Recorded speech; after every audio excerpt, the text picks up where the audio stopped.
আসসালামু আলাইকুম। ABC update নিউজে স্বাগত। শুরুতেই সংবাদ শিরোনাম, পরে বিস্তারিত। জানিয়ে দিব আমাদের হাতে থাকা সর্বশেষ গুরুত্বপূর্ণ আপডেট। আন্তর্জাতিক সংবাদ, ইসরায়েলকে ত্যাগ করতে যাচ্ছে যুক্তরাষ্ট্র। দখলদার ইহুদিবাদী ইসরায়েলের বাপ এবার সম্পর্ক ছেদ করল, অর্থাৎ বাপ ছেলেকে ত্যায্যপুত্র করে দিল।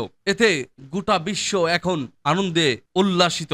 যদি এটি সত্যি হয় তাহলে আল্লাহর কাছে লাখো কোটি শুকরিয়া এবং বিশ্বের সাম্রাজ্যবাদী শক্তিশালী মার্কিন প্রেসিডেন্ট ট্রাম্পের জন্য শুভকামনা। এরপর জানিয়ে দিব কাশ্মীরি বংশোদ্ভূত লেখক নিতাশার জন্য মাতৃভূমি নিষিদ্ধ। ভারতে বাক স্বাধীনতায় মোদি কোঠার আতঙ্ক ছড়িয়ে পড়েছে বুদ্ধিজীবী মহলে। টার্গেট করে দেওয়া হচ্ছে রাষ্ট্রদ্রোহী মামলা। কাশ্মীরে ভয়ে ট্যাটু মুছে ফেলছে তরুণরা। এরপর জানিয়ে দিব ইসরায়েলের ওপর চাপ বাড়াচ্ছে যুক্তরাজ্য, ফ্রান্স, কানাডা। আরো জানিয়ে দিব পিছু হটছে ভারত ও পাকিস্তান এবং জানিয়ে দিব কখনো মাথা নত করবে না ইরান, বলছে মাসুদ পেজেশকিয়ান। সর্বশেষ জানিয়ে দিব আজকের সংবাদের সব থেকে গুরুত্বপূর্ণ বিষয়। ফিলিস্তিনের অবরুদ্ধ গাজা উপত্যকায় সোমবার দখলদার ইসরায়েলের একে একে প্রায় 900 ইসরায়েলি সেনার মৃত্যু হয়েছে। জানিয়ে দিব এ বিষয়ে বিস্তারিত সংবাদে। সূত্র টাইমস অফ ইসরায়েল। শুনছিলেন সংবাদ শিরোনাম, এখন বিস্তারিত। তবে তার আগে অনুরোধ থাকবে ভিডিওটিতে একটি লাইক এবং কমেন্টস করে জানিয়ে দিন আজকের এই ভিডিও সম্পর্কে আপনার মূল্যবান মতামত। আর অবশ্যই এই ভিডিওটি আপনার ফেসবুক সোশ্যাল মিডিয়ায় শেয়ার দিয়ে ছড়িয়ে দিন। আর জানিয়ে দিন আপনি কোন জেলা থেকে বা কোথা থেকে আমাদের সংবাদটি শুনছেন এবং দেখছেন। ইসরায়েলকে ত্যাগ করতে যাচ্ছে যুক্তরাষ্ট্র। গাজায় সম্পূর্ণ নিয়ন্ত্রণ নিতে ইসরায়েলি হামলা জোরদার করার পর যুক্তরাষ্ট্র সহ বেশ কয়েকটি ঘনিষ্ঠ মিত্র দেশ তেল আবিবের প্রতি তাদের সমর্থন প্রত্যাহারের চিন্তা করেছে। এমনটাই দাবি করেছে প্রভাবশালী মার্কিন সংবাদ মাধ্যম ওয়াশিংটন পোস্ট। প্রতিবেদনে বলা হয়েছে, ডোনাল্ড ট্রাম্প প্রশাসন ইসরায়েলের প্রধানমন্ত্রী বেনিয়ামিন নেতানিয়াহুর সরকারকে কড়া ভাষায় সতর্ক করেছে। তারা জানিয়েছে, গাজায় চলমান যুদ্ধ দ্রুত শেষ না হলে যুক্তরাষ্ট্র আর ইসরায়েলকে সমর্থন দেবে না। আলোচনার সঙ্গে সংশ্লিষ্ট নাম প্রকাশে অনিচ্ছুক সূত্রের উদ্ধৃতি দিয়ে সংবাদপত্রটি জানিয়েছে, ট্রাম্পের প্রতিনিধিরা ইসরায়েলকে জানিয়েছেন, যুদ্ধ শেষ না করলে যুক্তরাষ্ট্র ইসরায়েলকে পরিত্যাগ করবে। হোয়াইট হাউসের প্রেস সেক্রেটারি ক্যারোলিন লেভিট বলেছেন, প্রেসিডেন্ট ট্রাম্প চান গাজায় সংঘাতের দ্রুত অবসান ঘটুক। সম্প্রতি প্রেসিডেন্ট ট্রাম্পের মধ্যপ্রাচ্য সফরের সময় নেতানিয়াহুর সঙ্গে তার সাক্ষাৎ না হওয়াকে ঘিরেও নানা গুঞ্জন দেখা দেয়। এই প্রেক্ষাপটে প্রতিবেদনে উঠে আসে যুক্তরাষ্ট্র ইসরায়েল সম্পর্কে সম্ভাব্য টানাপোড়েনের বিষয়টি। যদিও যুক্তরাষ্ট্রের এক শীর্ষ স্থানীয় কর্মকর্তা এ দাবি অস্বীকার করে বলেছেন, দুপক্ষের মাঝে মতপার্থক্য থাকতেই পারে, তবে ইসরায়েলকে পরিত্যাগ করার ধারণা একেবারেই হাস্যকর।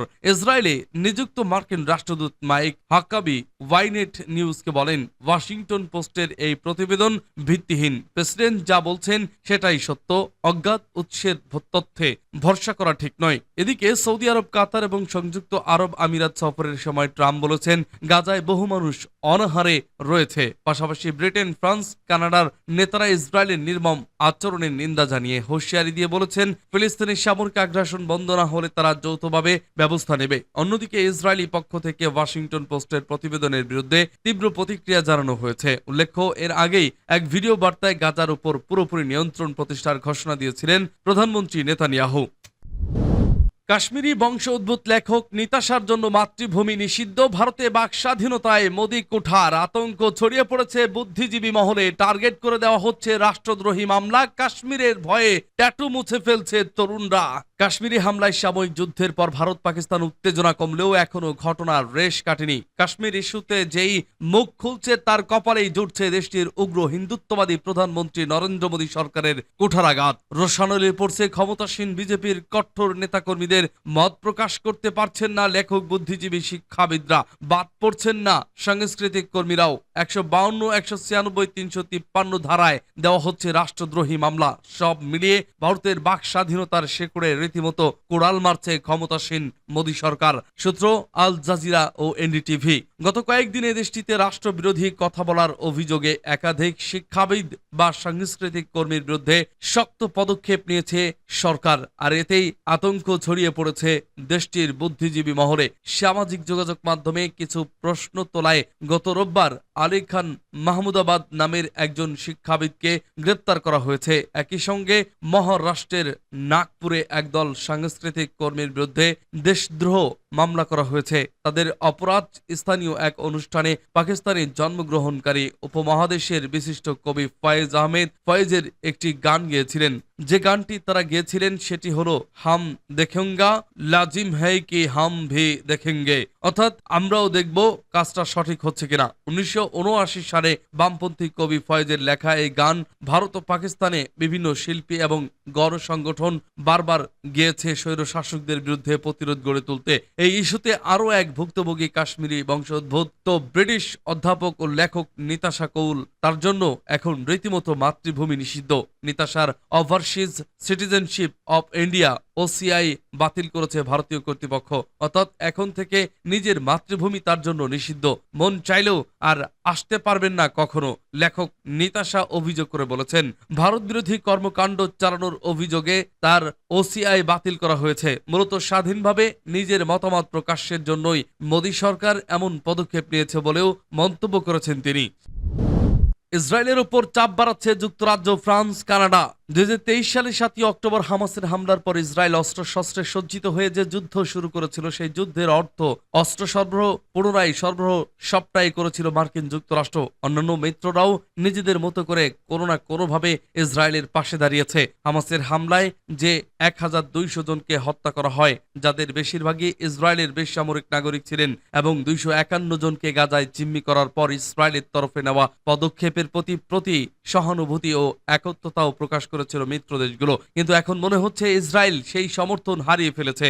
অন্তত ফ্রান্স, যুক্তরাজ্য ও কানাডার কথা মাথায় রেখলে বিষয়টা তাই দাঁড়াচ্ছে। গাজায় ইসরায়েল যেভাবে যুদ্ধ চালাচ্ছে তার তীব্র নিন্দা করেছে এই 3 দেশ। তাদের পক্ষ থেকে বলা হয়েছে ইসরায়েলকে নতুনভাবে আক্রমণ করা অবশ্যই বন্ধ করতে হবে। ইসরায়েলি প্রধানমন্ত্রী বেনিয়ামিন নেতানিয়াহু দাবি করেছিলেন তার এই পদক্ষেপ হামাসকে ধ্বংস ও অবশিষ্ট জিম্মিদের উদ্ধার করতে এবং পুরো গাজাকে সরাসরি ইসরায়েলি সামরিক নিয়ন্ত্রণে আনার জন্য গুরুত্বপূর্ণ। 3 দেশের বিবৃতিতে প্রধানমন্ত্রী নেতানিয়াহুর সেই যুক্তিকে খারিজ করার পাশাপাশি যুদ্ধবিরতির আহ্বান জানানো হয়েছে। একই সঙ্গে ওই 3 দেশের সরকার বলেছে তারা গাজায় ইসরায়েলের সামরিক অভিযান সম্প্রসারণের তীব্র বিরোধিতা করে। সেখানে উল্লেখ করা হয়েছে যে গাজার বাসিন্দাদের দুর্ভোগের মাত্রা অসহনীয় হয়ে পড়েছে। পিছু হটছে ভারত পাকিস্তান সেনারা। যুদ্ধবিরতি কার্যকর থাকলেও ভারত ও পাকিস্তানের মধ্যে দোষ চাপানো বন্ধ নেই। তবে এরই মধ্যে স্বস্তির খবর হলো চির প্রতিদ্বন্দ্বী দেশ দুটি উভয় দেশের সীমান্ত রেখা থেকে সেনা প্রত্যাহারে সম্মত হয়েছে। এই প্রক্রিয়া শুরু হবে 30 মের মধ্যে। মঙ্গলবার এ তথ্য জানিয়েছে পাকিস্তানের সংবাদ মাধ্যম জিও নিউজ। এই সিদ্ধান্তের সঙ্গে সম্পৃক্ত উচ্চপদস্থ কর্মকর্তারা জানাচ্ছেন ভারত ও পাকিস্তান একটি বোঝাপড়ায় এসেছে, যার মাধ্যমে আগামী 30 মের মধ্যে তারা নিয়ন্ত্রণ রেখা এবং আন্তর্জাতিক সীমান্ত থেকে তাদের সশস্ত্র সেনাদের ফিরিয়ে আনবে। 2 দেশের সামরিক বাহিনীর শীর্ষ কর্মকর্তারা, বিশেষ করে DGMOরা সৈন্যদের সরিয়ে নেবার পুরো কাজটির তদারকি করছেন এবং ধাপে ধাপে এটি সম্পন্ন করার জন্য আলোচনা করছেন। চলতি মাসের শুরুতে 2 দেশের মধ্যে তুমুল লড়াইয়ের পর এই পদক্ষেপটি খুবই গুরুত্বপূর্ণ পদক্ষেপ হিসেবে দেখা হচ্ছে। ধারণা করা হচ্ছে এই সিদ্ধান্তের ফলে গেল কয়েক সপ্তাহ ধরে সীমান্তে যে সৈন্যদের বাড়তি আনাগোনা দেখা যাচ্ছিল তা কমবে। গত মাসে ভারত শাসিত কাশ্মীরের পর্যটকদের উপর সন্ত্রাসীর হামলার পর ব্যাপক উত্তেজনা তৈরি হয়। নয়াদিল্লি এই হামলার জন্য ইসলামাবাদকে দায়ী করলেও পাকিস্তান তা প্রত্যাখ্যান করে। তবে ওই ঘটনাকে কেন্দ্র করে ভারত পাকিস্তান সাম্প্রতিক কালের সবচেয়ে বড় সংঘাতে জড়িয়ে পড়ে। পাল্টাপাল্টি গোলাবর্ষণ ও বিমান হামলায় অন্তত 70 জন প্রাণ হারান। কখনো মাথা নত করবে না ইরান, বলছে মাসুদ পেজেশকিয়ান। বাহ্যিক চাপের কাছে কখনোই মাথা নত করবে না ইরান, এমন স্পষ্ট বার্তা দিয়েছেন দেশটির প্রেসিডেন্ট মাসুদ পেজেশকিয়ান।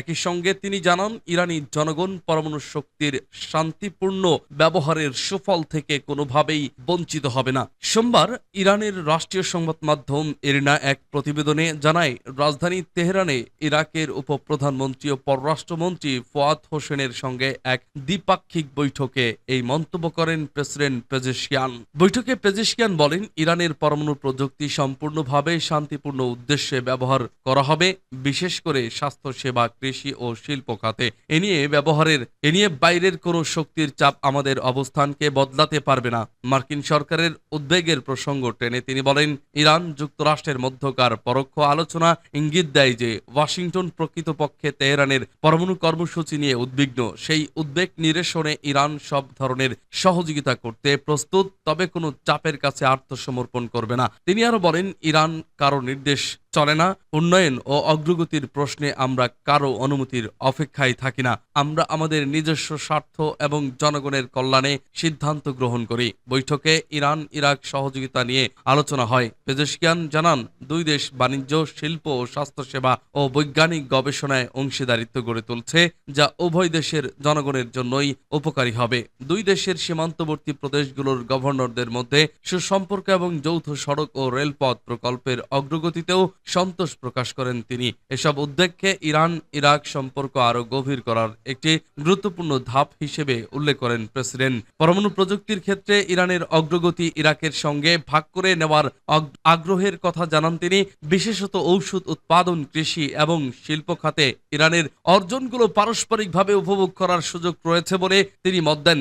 ইরাকের উপপ্রধানমন্ত্রী ফুয়াদ হোসেনও দুই দেশের সম্পর্কের প্রশংসা করে বলেন, বাগদাদ ও তেহরানের সম্পর্ক ইতিবাচক ও গতিশীল। প্রতিদিনই বাণিজ্য ও আর্থিক লেনদেন বাড়ছে। পাশাপাশি সাংস্কৃতিক ও শিক্ষা ক্ষেত্রেও সহযোগিতা আরো বাড়াতে চাই আমরা। ফ্রেন্ডলি ফায়ারে প্রাণ হারালো ইসরায়েলি সেনা। ফিলিস্তিনের অবরুদ্ধ গাজা উপত্যকায় সোমবার দখলদার ইসরায়েলের এক সেনা নিহত হয়। মঙ্গলবার ইসরায়েলি প্রতিরক্ষা বাহিনী জানিয়েছে, সার্জেন্ট ইউসেফ ইয়াহুদা চিরাক নামে এই সেনা নিজ বাহিনীর গুলিতে প্রাণ হারিয়েছে। তাকে লক্ষ্য করে অন্য সেনারা ভুলক্রমে গুলি করে। ইসরায়েলি প্রতিরক্ষা বাহিনীর তথ্য অনুযায়ী সোমবার উত্তর গাজায় এই দখলদারদের মৃত্যু হয়। ওই সময় সেখানে কমব্যাট ইঞ্জিনিয়ার্সরা 401তম সাজোয়া ব্রিগেডের অধীনে কাজ করছিল। তারা একটি সুড়ঙ্গ ধ্বংস করার প্রস্তুতি নিচ্ছিল।